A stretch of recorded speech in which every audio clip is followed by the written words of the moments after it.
Hello, thank you for joining me here today at Why the Book Wins, where I compare books with their movie adaptations. My name is Laura, and today I am talking about the book Stronger by Jeff Bauman and Brett Witter, which was released in 2014, and I am comparing it with the movie adaptation Stronger, directed by David Gordon Green, and was released in 2017. So this is the true story of Jeff Bauman, who was watching the Boston Marathon in 2013 at the finish line, and he was right next to the bomb, and so he lost both of his legs. And he released this memoir the following year in January, so this really documents just the first year of his life after the Boston bombing. So to get right into the book review, I was gripped by this memoir right from the start. He begins with the day of the race and the bombing, and then from there he backtracks to what his life had been like beforehand. And the beginning was just so intense that right away I was just so invested and engrossed in this story. And he also writes it in just such a personal way, and when I sat down to read, I was so sucked in that the next thing I knew, hours had passed. And in this book, he talks about how, I forget who it was, but there was someone who was telling him that he needs to write a book about this and he needs to release it ASAP, while this event is fresh in people's minds. And on one hand, I like that he wrote it so soon after because he wrote it when this was fresh in his own mind, right? And so I do like that. But then on the other hand, it would have been interesting to hear about his perspective and his life experience, as the years went on, right? When it wasn't so fresh. For example, in 2016, his I think they were married at this point, but in 2013, he was there cheering on his girlfriend who was running the Boston Marathon, but she didn't finish it because of the bombing. But in 2016, she ran it again and he was there at the finish line waiting for her and she was able to complete it. And it seems like that was it would have been such a huge moment in each of their lives. And it would have been so cool to have heard him document it and share what a big deal that was for them, right? It could have been such a powerful moment to read about. But then again, I will say, in the book Stronger, he does talk about Erin, which is his girlfriend, how she struggled with the idea of him writing this book because she was a personal person. And she's like, I don't know if I want part of my life out there for all the world to read about, And it's not like either one of them wanted this fame, right? It just kind of happened and it was out of their control. And so I do think in some ways, it's nice that they do have these moments that are personal to them, And yeah, sure, articles might have been written about it in 2016, but it's not like he wrote about it in depth in his book. And so even though I would love to have heard him write about that, at the same time, I want to respect their privacy and to have things that are, just for them, right? And not something to be shared with the public. And yeah, all in all with this book, I just really admired his honesty and I would definitely recommend it. And even though it's not I was on the edge of my seat while reading it, there was something about it where it was just so easy to binge read it because it was just so hard to put down. And that took me by surprise. It was just great pacing and I was just so invested, like I said. And it was also written in a very accessible way, right? So it's one you're able to read quickly. And yeah, anyway, I loved it and I would highly recommend it. And on to the movie review. So this movie stars Jake Gyllenhaal. And for my Jake Gyllenhaal fans, I have also covered Nocturnal Animals and Enemy. So I will link to both of those if you're interested. But what really piqued my interest with this, though, was when I saw that it was directed by David Gordon Green. And now he is probably more well known for doing horror movies. For example, he has done the Halloween movies, which I have not seen, have no interest. But he also directed Joe in 2013, which I have an episode for. I was just recently talking about this book in my No Country for Old Men video because, yeah, Joe, fantastic movie. Oh my gosh, Nicolas Cage and then Ty Sheridan. Trying to think of the other names. But anyway, fantastic movie, so underrated. Please, please go watch it.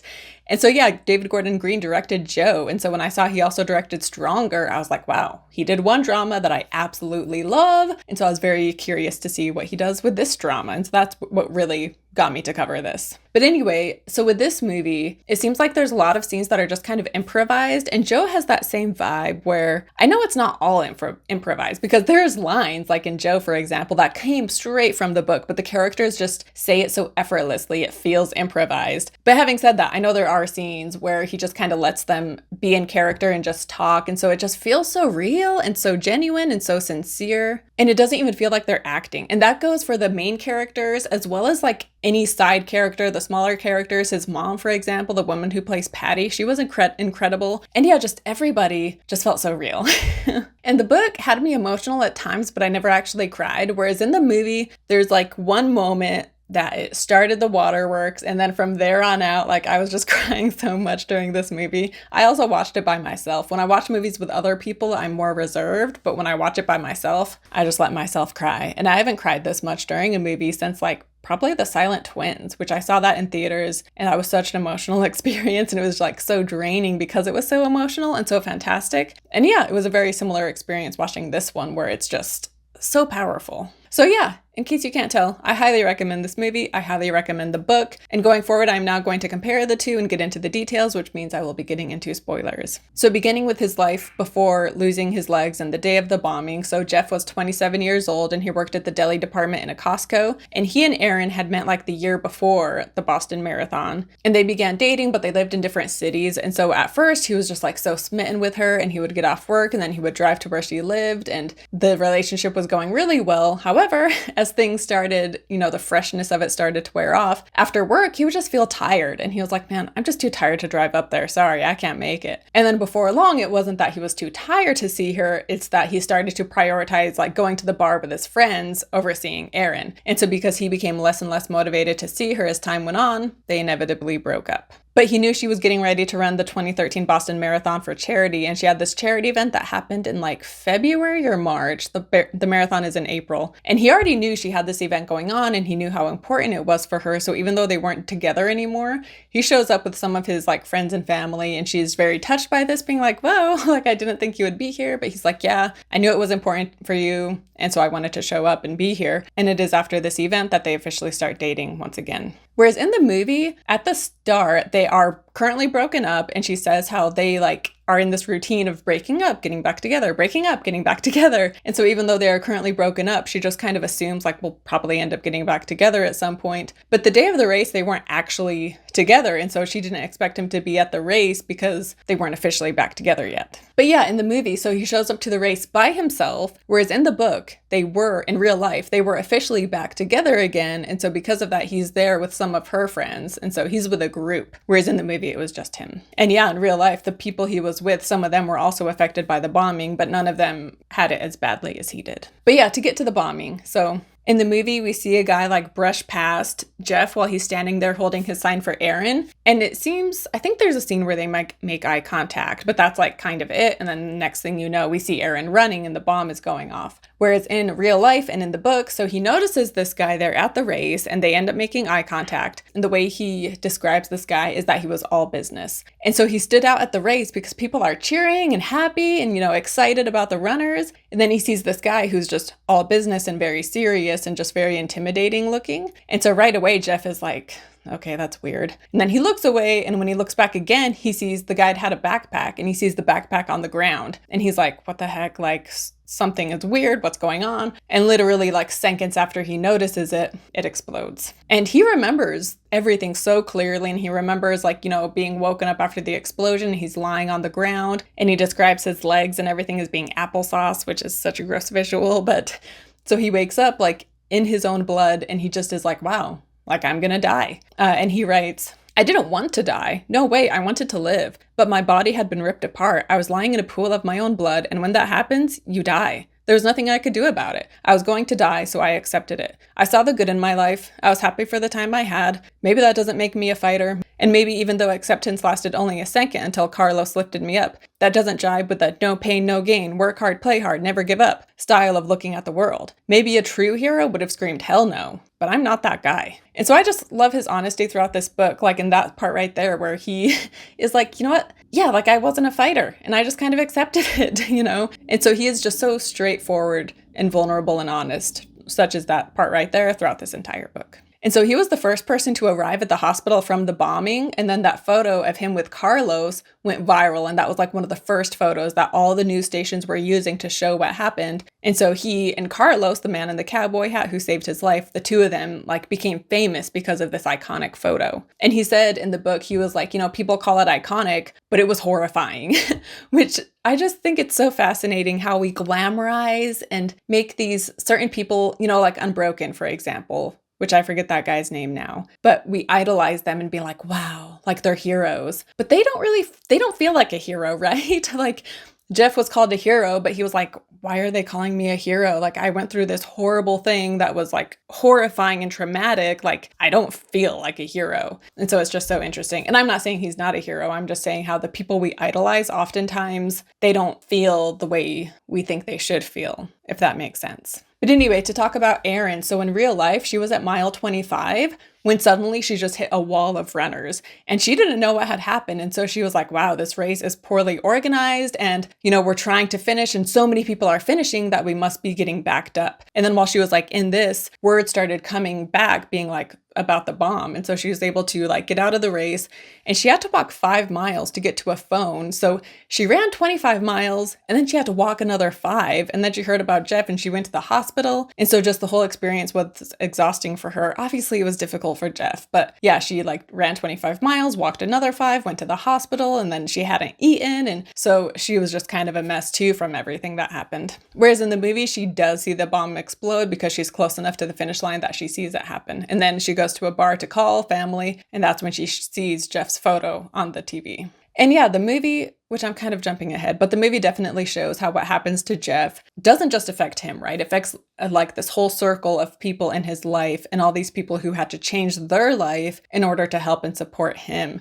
And it's not like Jeff wanted that, right? Like, I feel like that's part of the struggle is when something like this happens, like when you're the one who experienced the injury, like you need people to change their life for you, but that doesn't mean it's what you had wanted, right? And so just feeling that guilt over the way it's affecting other people, but also needing them, right? Like you need them to change their life and help you, but then the conflicted emotions that causes you to feel, So anyway, but yeah, so to move on to just like people's treatment of Jeff after this happened. So like I said, he became famous overnight because he was the first person to arrive at the hospital and that photo became famous. And there were a total of 17 people who lost limbs in the bombing, but I think it was only like 2 or 3 that lost both legs. And Jeff lost both legs above the knee. So that is like a 4-joint amputation because he lost both ankles and both knees. And the more joints you lose, like the worse it is for you, especially when you're trying to learn to walk again. And so the fact that he lost both of his legs above the knees was a big deal, and it was one of the reasons why he in particular got a lot of attention. And he and his family received, countless cards and gifts that are sent to them. And then some random person started like, it wasn't GoFundMe because I don't know if they had GoFundMe at the time. Maybe they did. Anyway, someone they didn't even know started this money thing where people were donating to help Jeff. And then it was like moved to Jeff and his family. And it was interesting because he talks about how the way that works is like in a trust kind of. And there are people like lawyers or whoever who make sure that Jeff is using the money only for things he actually needs. Like he's not spending the money to buy an extravagant car or something, right? Like it's only to pay his medical bills, which are crazy high, of course. Although he does talk really highly of Costco and like their health benefits that they had. And he just loved working for Costco. And Kevin, his boss, was like a great person, as well as the people at corporate. So he speaks very, very highly of Costco in this. But yeah, so he also just received so much money from total strangers. And so eventually he's able to get a house using that money, and it pays for his medical bills, which his prosthetic legs cost like $100,000. So, which the movie doesn't get into the money that was donated to him, but we obviously see all of the stuff and the letters that people are sending him and how he's a hero. And, they say Boston strong and Bowman strong because his last name is Bowman. And in the movie, Jeff seems even more like put off by his fame, and he has no interest in meeting Carlos because his mom meets Carlos and she's like, you know what, you should meet him, yada, yada, yada. But he's like, no, like, why would I want to meet him? I don't want to. And we see in the movie that when he awakens after his surgery, or he can't talk because he has the tube down his throat. So he writes Lieutenant Dan because Lieutenant Dan is a character who loses both of his legs. And so it's just showing his sense of humor about it, which is what he wrote in real life. And so we do get moments here and there where it shows his sense of humor, but I feel like we saw that even more in the book. In the book in particular, he felt the need to like put on a positive attitude around his friends and family, and he just never really showed how it was affecting him unless he was around Erin alone. And I will say, like in the movie, he just seemed so much more bitter and resentful and struggling with the fame and struggling with the fact that he lost his legs. Whereas in the book, yeah, he just had a better attitude about it. But then I also wondered, like, if maybe he had to write the book acting like he had a better attitude than he really did because it was so fresh, right? And so many people were, supporting him, and so many people looked to him as this like beacon of hope. And so maybe he had to write it more positively than what he was feeling. Not that he doesn't show his struggle, because he does, but in the movie, it seemed like he was struggling even more. But again, I think that maybe in the book, he just like toned that down a bit just for the sake of the public, is what I kind of think, but I don't know for sure. But anyway, in both, the Bruins Boston Bruins hockey team asked him to like wave a flag at one of their games. And so in the book, he does it, and he was nervous, of course. And he talks about how before all of these events, at the last minute, he's like, I don't want to do this. I can't do this. But he goes through with it anyway. And in the book, it made it seem like that was a really positive experience. And he was just like feeling the energy of the crowd as he did this. Whereas in the movie, he does this, and you can tell he's just very uncomfortable throughout. And then afterwards, he and Erin are in an elevator, and he has like this PTSD moment, and he kind of has a breakdown. And then later, once he recovers from it, Erin tells him like, you need to tell your family what you're going through because they don't know how much you're struggling. But he's like, no, like I can't do that. I can't be honest with them. And in the book, he talks about how when he would go out in public and people would like want to shake his hand and want to meet him and have him sign things, and they would pay his tab at restaurants. And he talks about how those moments meant so much to him and he really appreciated it. Whereas, yeah, in the movie, he seems to struggle with it more and just kind of like not want the attention and not want to be the celebrity, you know. But in the book, he does talk about his struggles with being idolized. And he says, I didn't want anyone to see me. As long as they didn't see me, they could think whatever they wanted about me, that I was a hero or whatever. But I wasn't a hero. I was a guy in a wheelchair with no legs. Why would anyone want to see that? And as he was learning to walk, the hockey team contacts him again, being like, hey, we want you to wave the flag, but this time we want you to walk. And he had only had prosthetics for it was only like 2 months after the bombing or something like that. And they were already being like, okay, do this, but we want you to walk. And he was like, I can't.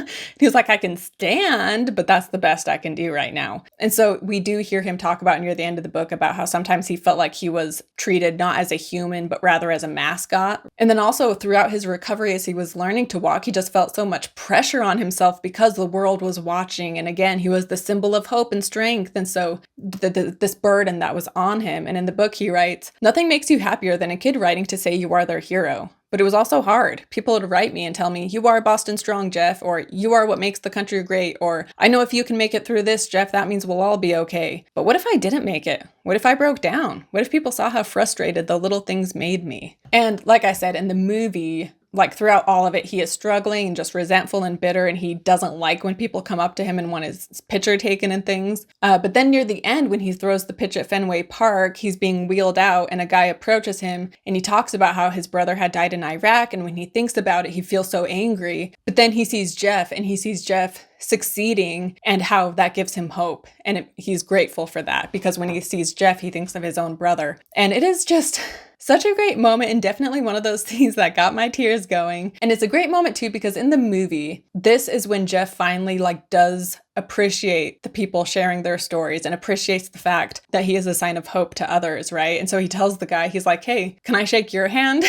And then they hug and it's this great moment. And then after that, other people come up and, are saying other things to him, which that happened in real life too, where I think it was after the pitch at Fenway Park, where it was just this crazy long line of people who wanted to meet him. And he wanted to stay and meet everybody. But the guy who was driving him, he was like, we're going to be here all night. We can't stay and talk to all these people. And so Jeff was like, ugh, he felt bad, but they had to leave. So yeah, we kind of get this in the movie as well. And yeah, like I said, in the movie, this is a key point because this is when Jeff, his character kind of changes for the better. He is grateful to those who come up to him and who share their story, and he's grateful that he can be the symbol of hope to others. But a great quote at the end of this book reads, I'm coming out of this experience with damage. I guess you could call it suspicion. I know how evil humans can be, and I'm watchful because the bad dudes are out there. But I also know something else too. Bad people are rare. Good people are everywhere. But of course now I need to talk about Jeff and Erin because their relationship is a huge part of this book and movie. And Erin ends up quitting her job and she moves in with Jeff and his mom so that she can be his caregiver. And not only does she literally care for him, but she also helps him emotionally.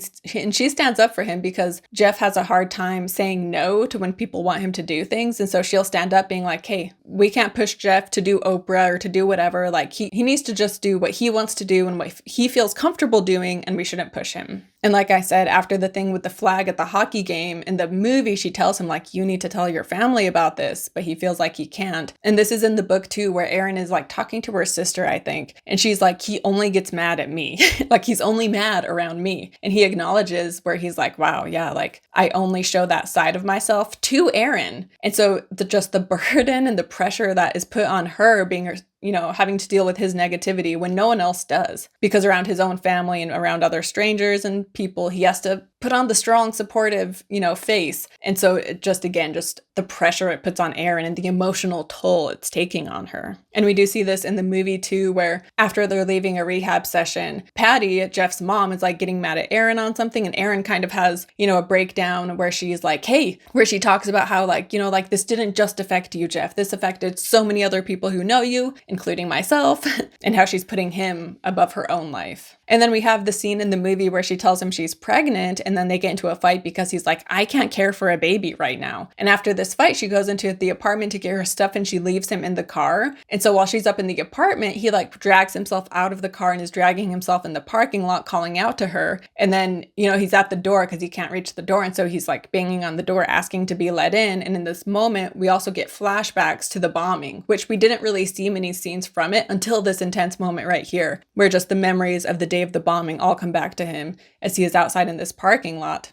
And it is such an intense scene. And Gyllenhaal talked about how David Gordon Green, when he was in the parking lot in that moment, Green just let the camera roll for like 30 minutes, and how it was like such an intense scene for Gyllenhaal, because he was saying how for him acting, like pretending is a key part in acting for him. Like he's not like a method actor per se. But he said in that moment and throughout a lot of this movie, he just felt the scene so intensely, and it was more like this was happening to him. And he said after that scene in particular in the parking lot, like it took him days to recover because it just was so intense and it felt so personal. But I just have so many emotions about this scene in particular, because Erin, she seems very cold, right? Because she just leaves him in the car when she knows he can't walk, he doesn't have his wheelchair, or he can't access his wheelchair. And so she just leaves him, and she goes up to get ready to move out and like leave him. But at the same time, like she has been putting up with so much, and just his immature, self-centered behavior that he'd been having. And just so on one hand, you can also see why she needed to just like shut down her emotions and do what she had to do. But at the same time, it's so heartbreaking seeing what Jeff is going through as well. And so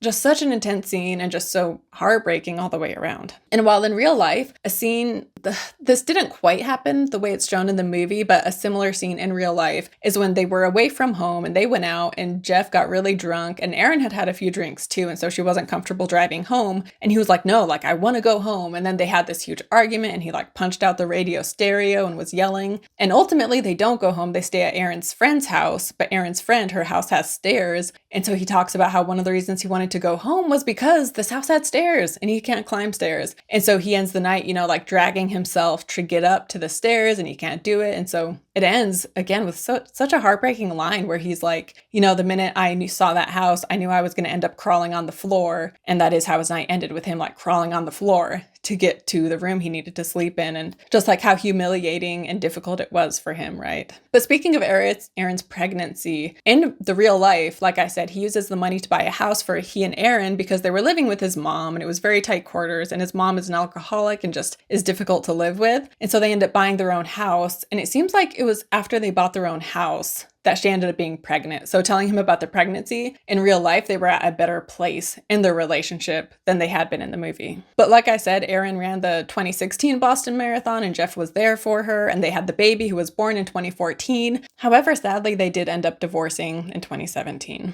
But I did want to talk about Carlos because, as I said, in the movie, he had no interest in meeting Carlos until the parking lot when he has those bomb flashbacks. And after this, he ends up meeting him at like a diner. Whereas in the book, he actually met Carlos when he was still in the hospital, and the two of them became very close, and they did a lot of appearances together. And the two of them kind of became a team, because the photo of the two of them is what became famous. A lot of people wanted the two of them together to make these appearances. And so early on, he just got to know Carlos, and they became very close, and they did a lot of appearances together in real life. But in the movie, I can understand why they switched that and they put off the meeting until the end, because again, it's showing Jeff's character arc and how he learns to think more of others, right? And think of people outside of himself, including wanting to meet Carlos. And then in this moment, we hear Carlos's story, which I really admire Carlos with letting Jeff share his story in his book, which then we hear in this movie. And it's about how one of his sons died overseas in Iraq. And then when he hears about this, Carlos tries to commit suicide. but then he survives. But then his other son, who is still alive, his other son ends up committing suicide. And so Carlos lost both of his sons. And he talks about how in book and movie, how saving Jeff, it felt like he was making up for the fact that he wasn't able to save his own sons, you know? And so it was just so beautiful and so poignant. And there's a part in the book where Jeff says of Carlos, but he saved my life. I mean that. I would be dead today without Carlos. And now he can say to himself, if he ever struggled with it before, something good happened because of me. It's a good thing I survived. And then also I wanted to talk about people's conspiracy theories, because on top of Jeff just dealing with having to lose his legs and just dealing with this complete life change, he also has people who come up to him and claim that the whole Boston Marathon was a conspiracy and that he was an actor who was paid to take part in this conspiracy, which is just so insane. Like people are just such idiots. But in the book he writes, it doesn't bother me though. Why should it? I understand there's a group of people who think I'm an actor born without legs, that I'm a fake victim of a fake bombing. Why would I do that? I'm not sure. I don't know if they think every victim is fake, or if all the spectators on that block were fake, or if they think the marathon itself was fake. I don't want to know. Worrying about conspiracy theories would be like hating the bombers or obsessively thinking about things that could have gone differently. I don't have time for it. I need my strength. I need to look forward. I can't waste my energy on losers. Also, like he says, he doesn't hate the bombers and he doesn't spend his life thinking about them, which I didn't really get into their details at all. But one of them died, one of them is still in prison, but he doesn't hate them and he doesn't spend his days, like, oh, like if only, and he just is looking forward and not wasting his time on losers, including these people who think he's a fake victim. But I did want to talk about Jeff Bauman today in 2023, because the Boston Marathon this year, that was the 10-year anniversary. And so I found an article, which I'll link to, that talked about him now. And in the article, he talks about how he struggled with depression after he and Erin divorced. And again, he had a moment where he just wanted to die, but he pulled himself out of it. And he has also been sober now for 6 years, which is awesome. And the article says he has stopped drinking for 6 years. He graduated from UMass Lowell in 2020 with a degree in psychology and legal studies, and then went to law school for a year and a half. The tragedy still haunts him. It's always there, he says, and certain smells, even now, I'll smell like burning rubber or fireworks, and it's like, oh, that smell. I do a great job at kind of shutting it down and moving past it. And he plays sled hockey now, and so it seems like he's just living a very active lifestyle. And yeah, he was a college dropout at the time of the bombing, and he'd been working at Costco for 4 years, whereas now, he's graduated with a degree in psychology and legal studies, and he went to law school. So even though he and Erin are divorced, they are raising their daughter, together. And he's sober, and so it does seem like he's doing pretty well in life for the most part, it would seem. And he does seem to live a more private life, he doesn't have any social media or anything. So I respect that, though, the fact that he unwillingly became a public figure. And yeah, he wrote the book, but he also had people telling him he should write the book and wanting to share his story. But after that, it seems like he kind of, stays more private. But some last final comments I wanted to talk about. So there is a scene in the movie when he is drunk with his friends and he tries to drive a car while one of his friends is doing the gas pedals, and then they end up getting pulled over by a cop. But when the cop sees who he is, he's like, oh, can I get your picture?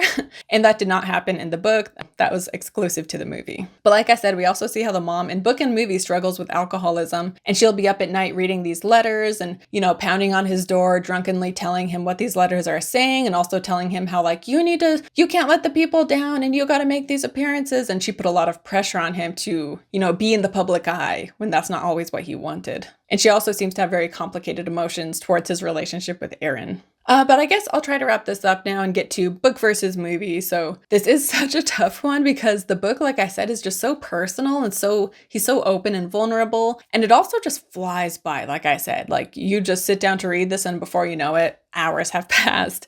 And so, but even though there were scenes that made me emotional and there were times I was choked up, it didn't make me cry the way the movie made me cry, literal tears, But then at the same time, even though the movie is emotional, I have mixed feelings about it because since I know the true story, I can see how they kind of manipulated the truth in order to create a more emotional movie. And so in some ways, I can see why they did that because it made it more powerful and more emotional or whatever. But at the same time, I'm like, but they could have kept it the same for the most part and it still would have been an emotional movie. But that's not to say they changed a ton though, because for the most part, they did stay very close to the truth. But yeah, The movie is so well done. And the book, I'm not saying the book is like the best written book I've ever read, obviously, because it's not. He's not a writer. And yet it was very gripping, right? And so this is so tough. And a part of me, like, I feel bad. I don't want to choose the movie over the book, partly because this is a real person, right? Like, he wrote this book and he was so open. So I would feel bad not choosing the book. But then by choosing the book,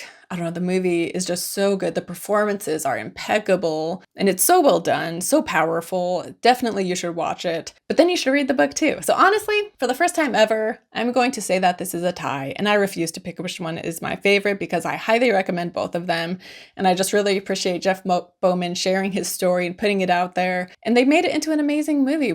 So I'm not going to pick a favorite. I say they both win, and you should check both of them out. And that wraps it up for Stronger. I hope you guys enjoyed this episode. Comment your thoughts down below. Don't forget to like this video. But yeah, I hope you guys enjoyed this. Enjoyed it. It is a sad story, right? But at the same time, it is a story of strength and perseverance. And also it was interesting too to read about his prosthetics too, because I haven't read any other books about someone who has prosthetic legs, and just everything that goes into learning how to walk on them was crazy. And yeah, I just really love this story, really love this book, love the movie, highly recommend them both. And yeah, I guess I'll stop talking now. So thank you for watching, and I will see you next time. Bye.